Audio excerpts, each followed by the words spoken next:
வணக்கம் உறவுகளே, பாருங்கள், நன்றாக பாருங்கள். நம்முடைய தேசிய மரமானது எப்படி இந்த மட்டைகளை சரி செய்யாமல் மரங்கள் அதிலே முளைத்து இந்த மரத்தை வளர விடாமல் எடுத்து வருகிறது.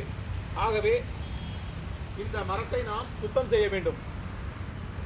இதற்கு நம்முடைய மாநில அரசு சரியான ஒரு நிதிகளை ஒதுக்கி ஒவ்வொரு கிராம ஊராட்சிகளிலும் பேரூராட்சி பகுதிகளிலும் போன்ற நகராட்சி பகுதிகளிலும் இருக்கக்கூடிய பனைமரங்களை காப்பாற்ற வேண்டும். இதற்கு ஒரு சரியான பயிற்சி உள்ள நபர்களை கொண்டு வந்து இதையெல்லாம் நாம் என்ன செய்ய வேண்டும், சுத்தம் செய்தால் மட்டுமே நம்முடைய பனை மரத்தை பாதுகாப்பாக கொண்டு வர முடியும். ஆகவே அனைவரும் நம்முடைய சேனலுக்கு ஆதரவு கொடுங்க. பனைமரம் வளர்ப்போம், பாதுகாப்பாக இருப்போம், நிலத்தடி நீரை சேகரிப்போம், விண்வெளியிலும் நம்மளுடைய பனைமர விதைகளை கொண்டு விதைப்போம்.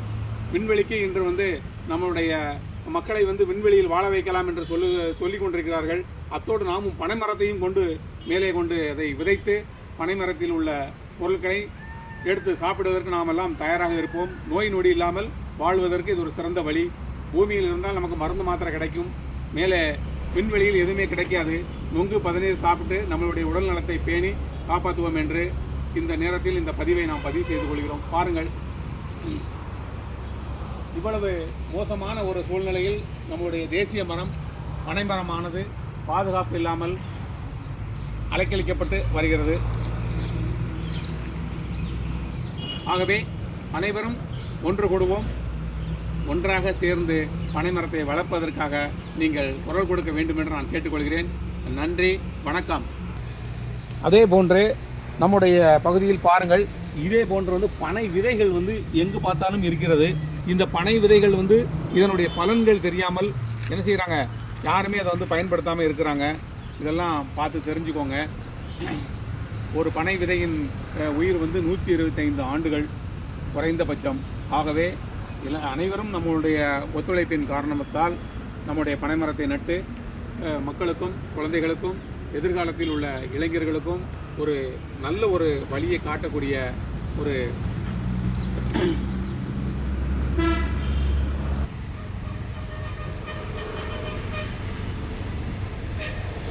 பாருங்கள் உறவுகளே, மீண்டும் இதில் எவ்வளவோ ஓலைகள் காயப்பட்டு உள்ளது. இதெல்லாம் நாம் எடுக்க வேண்டும்.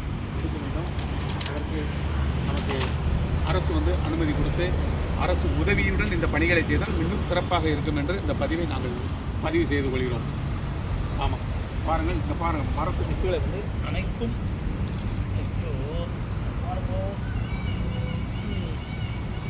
முளை விட்டுறது. இந்த முளைப்பானது பாருங்கள், முளைப்பு விட்டது மரத்துக்கு கீழ். சரியா? இதே மாதிரியானது 1-2 முளைகள் தான் இது முளைப்பு வரும், மற்றதெல்லாம் முளைக்காது. ஆகவே நம்ம அதை எடுத்து முறையாக அதை நாம் பராமரித்து வந்தோம் என்று சொன்னால் மரம், பனை மரம் நாம் எப்படி பல 100 கோடிகள் அளிக்கப்பட்டதோ அதை நாம் மீண்டும் உருவாக்குவதற்கு சிறந்த வழி இதுவே. ஆகவே பனைமரம் வளர்ப்போம், பாதுகாப்பாக இருப்போம் என்று சொல்லிக்கொண்டே வருகிறோம். நீங்கள் இதை கேட்டுக்கொண்டு உங்களுக்கு விருப்பம் இருந்தால் நீங்கள் இதை லைக் பண்ணுங்கள், ஷேர் பண்ணுங்கள், மற்றவர்களுக்கு எடுத்து சொல்லுங்கள். ஓகே.